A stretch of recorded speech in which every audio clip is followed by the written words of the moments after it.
ஒரு ஆணை பொறுத்த வரைக்கும் இந்த இடத்துல சில நேரத்துல தவறிடும். சரியா? பல நேரங்களை நீங்க பார்க்கலாம். என்ன சொன்னா, ஒரு குறிப்பிட்ட இது நியாயப்படுத்தல, அந்த பிழை தான், அது ஹராம் தான். ஆனா அவர்களுக்கு மனைவி பார்த்தாலும் கூட மனைவிட்ட ஆசையை சொல்ல வெக்கப்படக்கூடிய நிலைமையில இருந்தா வெக்கம் இல்லாம போற கட்டம். யார் மனைவிட்ட வெக்கப்படுறானோ அவன் வெளியே வெக்கப்பட வேண்டிய கட்டம் வந்துடும். மனைவியை தந்திரிக்கு வெக்கப்படாம இருக்கிறது. கணவன் மனைவி தனிமை வாழ்க்கையில வெக்கப்படாம இருக்க தந்தைக்கு அங்க ஒருத்தர் வெக்கப்பட்டு வெளியே வெக்கப்பட வேண்டிய நிலைமை என்ன செய்யும்? அதுல ஆகும். இந்த மாதிரியான ஒரு கட்டத்தால் என்ன நடந்துருதுன்னா, சில நேரங்கள்ல நீங்க பல இடங்கள்ல பார்க்கலாம், ஒரு முதியவர் என்ன செஞ்சிட்டாரு, ஒரு சின்ன பிள்ளையோட தவறா நடந்துட்டாரு, ஒரு முதியவர் அப்படி நடந்துட்டாரு இப்படி நடந்துட்டாரு. அவருக்கு இது பர்பஸ்லி நடந்து மோசமான சம்பவங்கள் இருக்கு, அது வேற ஒரு அம்சம். சரியா? அதை இதோட சம்பந்தப்படுத்திடுவாங்க.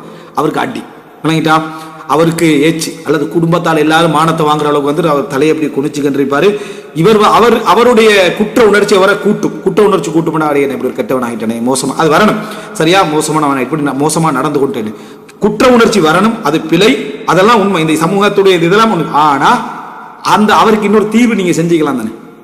அந்த தீர்வு செஞ்சாலும் கெட்டவன் தானே, அது வேற. நான் எல்லாரையும் மிக்ஸ் பண்ண வேணாம். ஒரு நீதமான சிறப்பான முறையில் வாழ்றதுக்கு அவருக்கு ஏற்கனவே நீங்க ஒரு தீர்வு செஞ்சிருந்தா, அவரோட ஒரு மனைவி அவரோடு இருந்தா, அவருக்கு ஒத்தடம் கொடுக்கக்கூடிய நிலைமையில இருந்தா, அவங்க 2 பேருக்கான தனிப்படுக்கை நீங்க ஒதுக்கி இருந்தான்னு சொன்னா அவங்கள்ட்ட ஒரு பேணுதலான ஒரு லைஃப் இருந்து அட்லீஸ்ட் அவருடைய உணர்வுகளையாவது அவர் பரிமாறிக்கொள்ளக்கூடிய அமைப்பில் அந்த கணவன் மனைவி என்ன செஞ்சிருப்பாங்க, இருந்திருப்பாங்க. இதை விட்டுறது 10 வருஷம் 20 சிலவர்களாக தான் மனைவி 35 வயசுல இழந்திருப்பாங்க. சரியா? அப்புறம் இவர் ஒரு 30 வருஷம் அதுக்கு அப்புறம் வாழ்ந்திருப்பார். அந்த 30 வருஷ காலத்திலையும் இவருக்கு ஆசை வரலைன்னு எப்படி சொல்றது? ஆசையோடு இருந்த மனிதர் நமக்கு தெரியுது. அவரு சாப்பிட்டிருப்பாரு, குடிச்சிருப்பாரு, எல்லாரும் சந்தோஷமா பேசிப்பாரு. அப்ப என்ன வாழ்க்கை அவர் வாழ்றார்? இப்ப அவர் என்ன ஒரு பிழை விட்டாலுமே முழு குடும்பத்துக்கும் அவமானத்துல என்ன செய்யும் முடியும், அவருக்கு அவமானத்துல முடியும், செல்ஃப் ரெஸ்பெக்ட்ல அவமானத்துல முடியும். எல்லாருக்கும் உள்ள தேவையை பசிச்சு கேட்டா ஒத்துக்கொள்றோம், தாயிச்சு கேட்டா ஒத்துக்கொள்றோம். ஆனா இந்த தேவையை கேட்க வெக்கப்படுறது சமூக இயல்பு இல்லைன்னு சொல்ல வரல. ஆனா அந்த வெக்கத்தை மீறி சட்டங்கள் இருக்குதான் எங்கள்கிட்ட. அப்ப அந்த சட்டங்களை நம்ம செஞ்சு வச்சிருந்தா, தஸ்வீஜ் பண்ணி வச்சிருந்தா, ஏன் நம்ம இந்த ஒரு இடத்துக்கு என்ன செய்யணும், வரணும்? இது இல்லாமல் இருக்கிறது ஒரு மிகப்பெரிய உண்மையிலே ஆரம்ப கால வளமையிலே தாய திருமணம் முடிச்சு வைக்கிறதுல சில விஷயங்கள் தான் இருக்குது.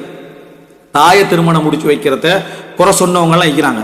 தாயுடைய மகரை வச்சு தின்றவன் அப்படின்ற ஆரம்ப அதபுகள் புத்தகங்கள் எல்லாம் பார்க்கலாம். தாயுடைய மகர தாயை முடிச்சு கொடுத்தா மகர் கிடைச்சிருமே, அந்த தாயை வித்து மகர தின்ற வேண்டும் அதபுகள்ல என்ன செஞ்சுக்கிறாங்க, குறை சொல்லி வந்திக்கிறத பார்க்கலாம். அதெல்லாம் பிழையான நடைமுறை. தாய் விரும்பினா தாய்க்கு தேவைப்பட்டா முடிச்சு கொடுக்கணும்.